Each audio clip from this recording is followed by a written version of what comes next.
Welcome everybody to the BnB Unplugging Central Coast Rugby Podcast. Each week, Berner and Barthy will cover a range of topics and bring you the latest news from the Central Coast Rugby competition. Good chat, good footy, good fun. Take it away, boys. Welcome everybody. Welcome back to the BnB Unplugging Central Coast Rugby. It's great to be back. It's good to be back. Are you okay, mate? You're all recovered? You're fine. The first one of the year and I've stuffed it. How good. And it's on video. Yeah. Yes. Yeah. YouTube. Yeah, so launching the YouTube this year, had a couple of people that sort of wanted to see it in a bit of a different format, and I think it's sort of the natural progression that a lot of people go with their podcast. People like watching the video, so you get to watch two idiots talk to each other. So obviously put off a last couple of weeks. We hoping to get in here a little bit earlier, but unfortunately, What was that, mate? I went down with the San Remo sneeze, and we couldn't be in the same room together. No. For fear of putting the podcast back even further. So all recovered now, and we're back, ready to rip into the season. Mate, how was your off season? Mate, my off season was good. Too long for my liking. I would have much preferred rugby to go all the way into September. Yeah. Speaking of off seasons, mate, what's worse, COVID or let's say early February training? Definitely early February training. Some clubs are starting in November and December these days, which is insane. I've always had a bit of a thing that's, this has never been validated by anyone, nor do I want it to be validated by anybody. But the first session back, running for the first time after doing nothing at all for 3-4 months and indulging in Rocky Road over December is how good's Rocky Road? Oh, amazing, too good. I get the lactic acid build up, obviously the first session back, and there's quite a lot of it, and it feels a lot worse than what it actually is. But then straight away from it, I usually get sick in the days after it. Sick, so not sick during when you're doing your 400s or your coat hangers. There's that. There's the short term. Then there's the long term. Within the next couple of days, I'll actually get crook with something. Right. And it happened. It used to happen every year. Obviously, I've given up that horrible behaviour of training for preseason and doing that stuff now. But I used to always get crook, and I don't know if someone's told me at one time. I've just completely made it up in my head. But there is a thing where you get the lactic acid build up in your legs can actually make you sick, like too much acid in your body. And that's one of the biggest conspiracy theories now I'm saying it out loud. I sound like an absolute idiot. Have you ever ridden a push bike before? And there'd be cyclists around the Tour de France couldn't go ahead if your theory is correct. That's obviously not. Now I'm saying it out loud, I look like an absolute idiot. But I'm willing to roll with it. And therefore I got really sick every single year. And after that first session, I was usually pretty good to go. Did you come good about a week or two before the competition started? Yeah, probably about a week. Actually, no. Good to go, coach. Probably about round 7 was really kind of when I got in. I remember one game at Carrierong. I was just laying there. It was like the second game or something. And the trainer come over, he's like, "You okay?" And I'm like, I'm gassed. Like I've just got, this is the first time ever I've just been like, I'm going down with an injury here because I have nothing left in the tank. This is about 10 minutes in. So not a good preseason that year. Anyway, I'd pick COVID over preseason. It wasn't too bad for me. I know it's different for everybody. You got the 3 jabs, haven't you? Yep, got 3 jabs, so it wasn't too bad. A little bit of a cold and sore throat, but you're all good. Yep, all good to go. Back to it. Yeah. Well, mate, it's been a big pre-season for the competition.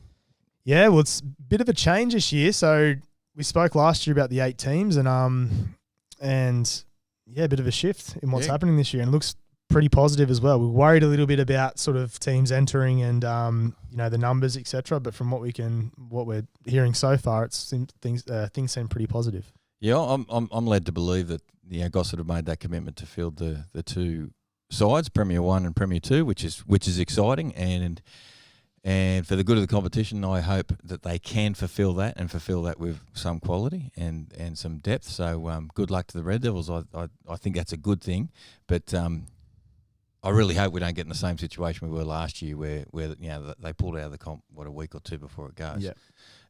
I really hope new president, which we'll get on the podcast. I hope and I'm sure the committee and administration would have a plan B in case they can't do that. I know there's a date in place. I don't know what that date is, in March sometime.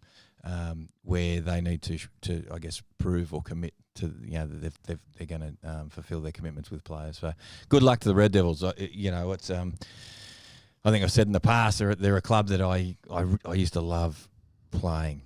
Yeah. And I probably got more joy out of beating them on the occasions that we did than I did many other clubs. So Gossard were my favourite team to play against. Yeah. I don't know why. There was something about Gossard. It wasn't never a filthy game. It was always a good game. Yeah, That's how I always felt against Gossard. Gossard and Avoca were my two favourites to play. Just for that, it was always a good game. Yep, and always competitive, and they, back in the day they've they won comps. They've won comps consistently, for a very long time. So, yeah, good luck to the Red Devils. Hopefully they come back. But more importantly, personally speaking, hopefully they've got some young blood coming through, and they're not just going to drag, some old players that aren't really going. They're going to fill holes. But you never know. Fingers crossed. Good luck, Red Devils. Hopefully you come good and we get you back in the competition. So pretty much the same 8 teams as last year, but Gosford coming into Premier 1 this year. Yep. Premier 1 and 2. Yep. For them. They have to. And then the Bay is President's Cup. Yep. Cool. And the women's staying in the same format at the moment as 10s? Yeah, 10s, and we have 8 women's teams, which is fantastic. We have 8 women's teams. We have 9 Premier 2 teams, and we have 9 President's Cup side.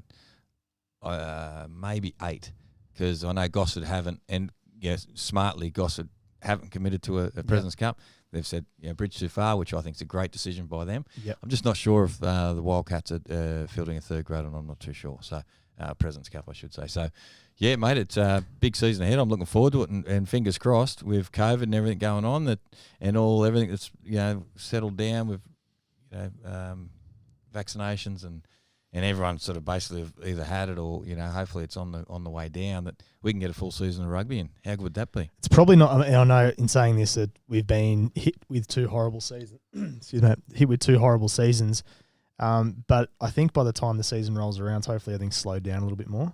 I know there's still be a lot of disruptions where you're going to have players that are obviously out, with COVID, where they have to isolate, or even just the long-term effects of it. The fatigue that stays around, they might be out for 4 weeks, even though they've only isolated for a week. So I think a lot of factors will come into play with it. Still, I don't think we'll have a completely COVID-free or a season free of COVID impact. Yeah. But at least hopefully we can just get a full season in.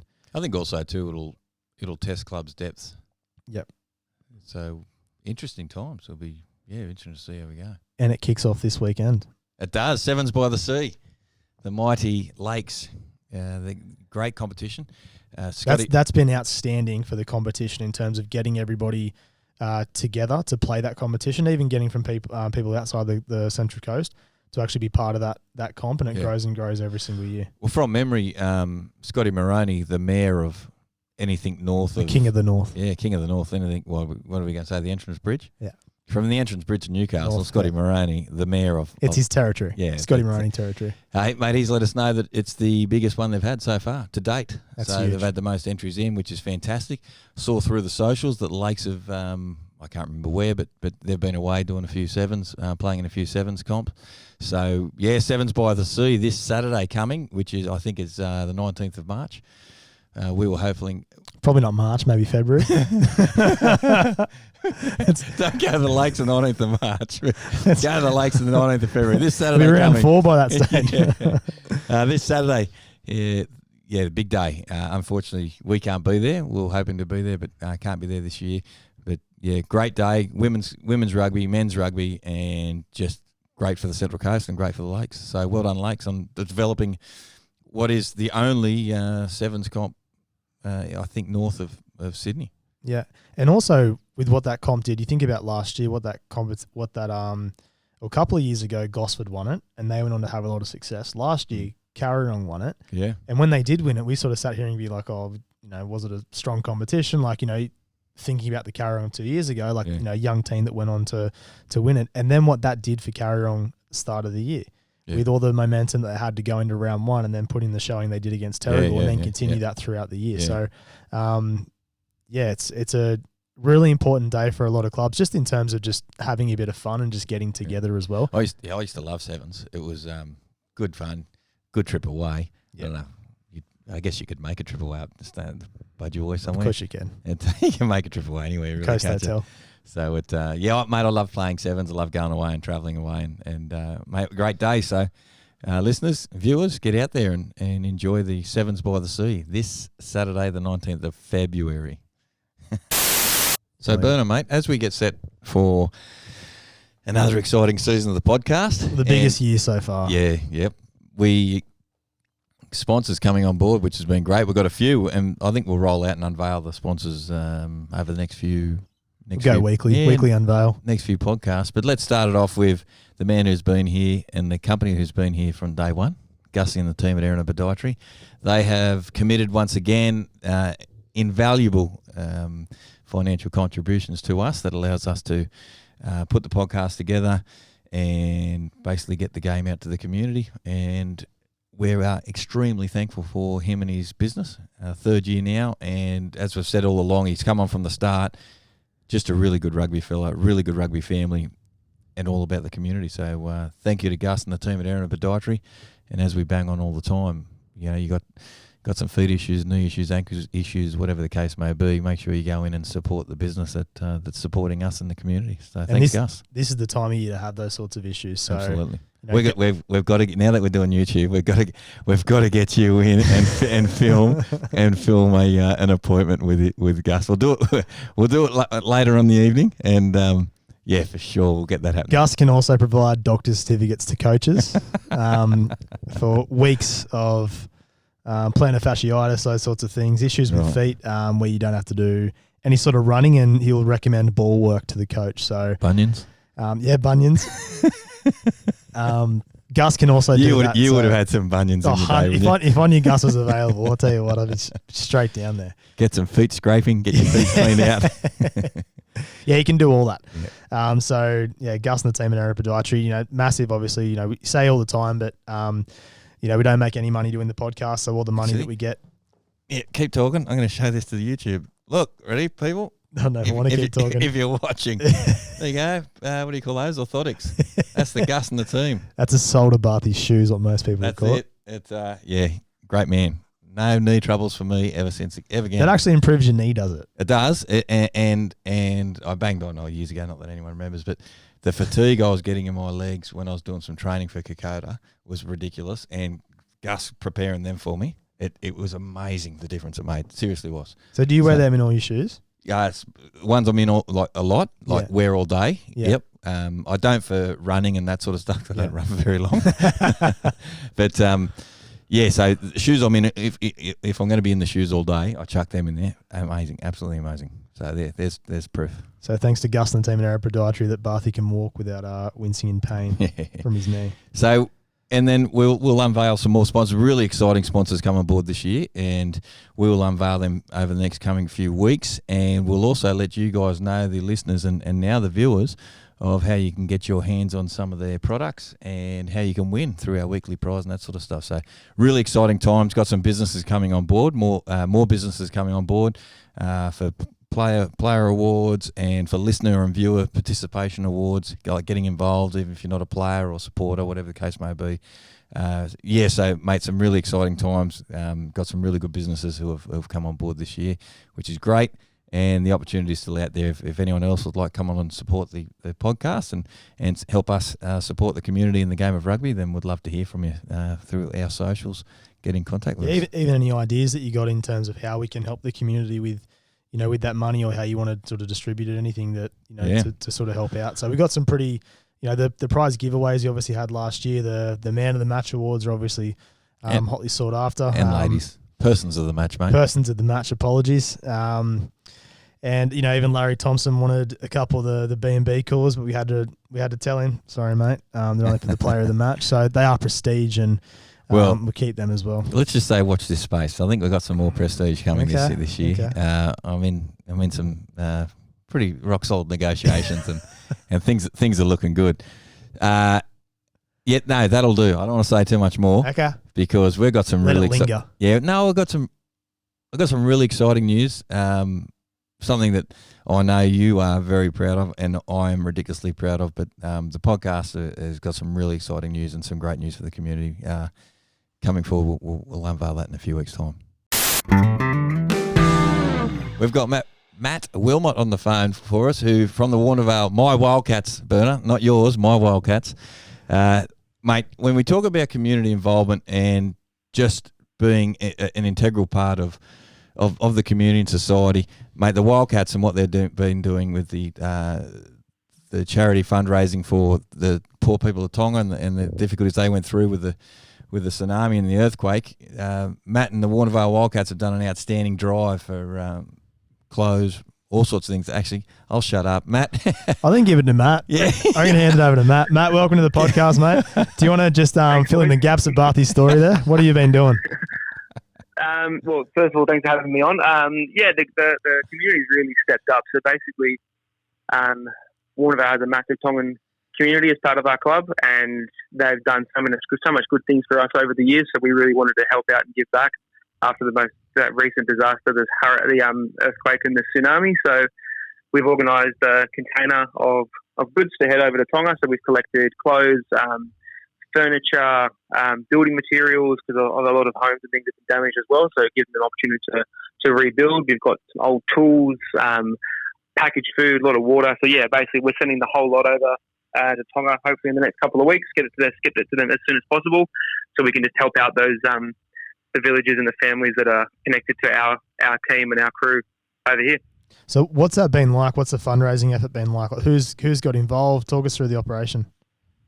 So the whole club's really backed it, and we've got a lot from the community at large. So we got a lot of traction through our socials. So a lot of the Central Coast community outside of rugby has helped us out a lot, which has been awesome. And I think also a massive shout out to the Red Bus Service on about a week's notice. They rocked up on our collection day with a bus full of everything, boxes, everything. So yeah, like it was a kind of, we were actually about to pack up for the day. We thought we were done, and then the bus rolled in. It took about 10 of us to unload the thing. It was ridiculous the amount of stuff that they were able to help out with as well. So yeah, it's been huge. Well, listeners, if you don't follow the Wildcats through their socials, I suggest you jump on there and have a bit of a look, because I know I've sort of been seeing them and what you guys have been doing, mate. It's absolutely fantastic, and congratulations to yourself and everyone involved, mate. How can we still help out, and is there anything more the community can do to support you guys and your efforts? Yeah, well, thanks for the kind words. The community's really stepped up to help out. But yeah, only thing really left for us now is we need to get the container over there. So we've set up a GoFundMe. The links are on our socials. You can check on it in our Instagram bio or on our Facebook page. We set up the GoFundMe just to raise that last bit of money to get the container over there. So yes, a spare 10, 15, 20 bucks would go a long way to getting that container to Tonga and helping out a lot of people. Yeah, we might chuck that on our socials as well, I think. Yeah, absolutely. Fantastic. Mate, thanks for coming on board. Thank you for everything you've been doing for the community and supporting Tonga. And, mate, I look forward to catching up with you on a Saturday and go Wildcats. Not a problem, mate. I will see you there round 1 against Hornsby, I believe. Good stuff. See you, mate. Thanks again. All right. Thanks, guys. Bye. Little fun fact as well from your shots at me hating Warnervale last year. Mate, I'm a man of the truth. You've convinced me that I hate Warnervale. So now that, since doing this podcast, you kind of become, the bias in you sort of slowly dies away, and all the clubs you used to hate become neutral.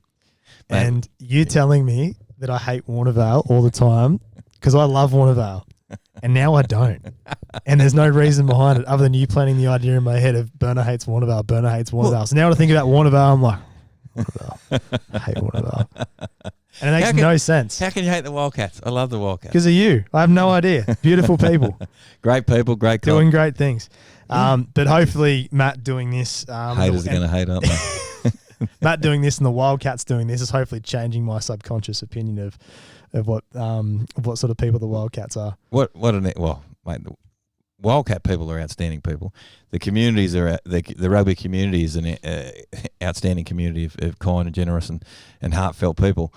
Getting behind their Tongan charity fundraiser, but also actually, I've got my charity shirt on from last year. Yeah, a bit of fundraising from last year. Yeah, and I don't know if we ever made the official announcement, did we? Because the COVID hit, and I know we did about 4 or 5 episodes. To be honest, I can't remember. I was on the phone and I was all sort of scratchy and grubbly when we're all in They were lockdown. punished to record, weren't they? No, you're there, and then there's the delay you have between it as well, where especially when it's not visual, that you can kind of have the cues or anything.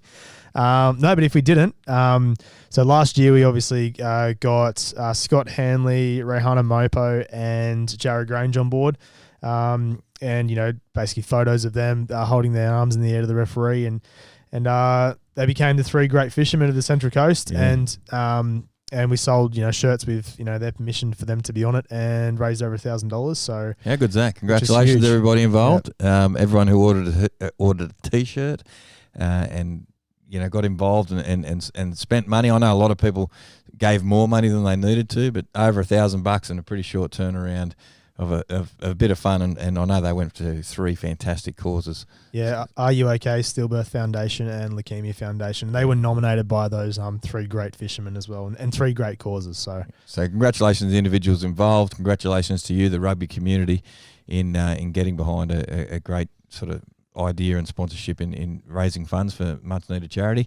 And make sure you get those shirts out on a Saturday so we can see when you're wandering around. Might even have a couple of special prizes when we're doing the Sounds of Saturday, if we see anyone, for the fishermen, see anyone in a shirt. So, well, there might be a couple of fishermen on the field again this year. Oh so yeah, absolutely. That's what we'd love to see, and especially no, we don't. Especially in sevens this weekend, where there's going to be a lot of people appealing for the referee to any sort of reprieve. Just shut up and just any play sort the of game. reprieve. I implore you to throw your hands in the air, appeal for any sort of penalty. Anything you can get to sort of get some sort of breather, slow the ball down. I'm appealing for all referees to start just marching people. As soon as the arms go in the air, just 10 metres, just marching. And the signal, it's like, what's it for? It's usually back chat, just the arms in the air. Yeah. Has to be bad acting or fishing. Yeah. We have to get a penalty this year for fishing. Scotty Thornton, I'm calling upon you, pal. Make a name for yourself. Take a stand. Yeah, that's it. Referees have copped it for long enough. Absolutely. So, yeah, well done, everybody. Good stuff. Good stuff. Hey, Berna, for those of you sort of watching, this is our first, I guess, trial, wasn't it, really, of getting sort of the YouTube up and running. Maybe some quality glitches in the imagery that we're getting, but we're going to improve each week. Yeah, until we get the makeup team on board, I think we're just going to have a bit of a blurry image. Bit of Vaseline on the lens. Yeah. So the idea moving forward is that obviously we can get this. The episode does still be available on Spotify, but getting them so they can be watched on YouTube. So I know that's how a lot of people these days, and I'm one of those people that likes to consume their podcast or their content on YouTube, and just sort of watching people sort of sit down and talk. So I think you see a bit more of the interaction. You know what I mean? Like I quite enjoy it. There are some podcasts I don't listen to. I watch. Yeah. Yeah. Well, that's what I found as well, and it is that. Notice my microphone's facing over there, so I don't know how much of that it got. And these are all the experiences that you miss when it's just audio. But yeah, I think it's obviously be a little bit different, and obviously allows us to play around with some visuals as well, and obviously showcase our sponsors a bit more, and obviously the grand design there of the what is it, a neon sign? Yeah, the BnB Studios. That's it. We're live. Hey. Listeners and viewers, if we've got any,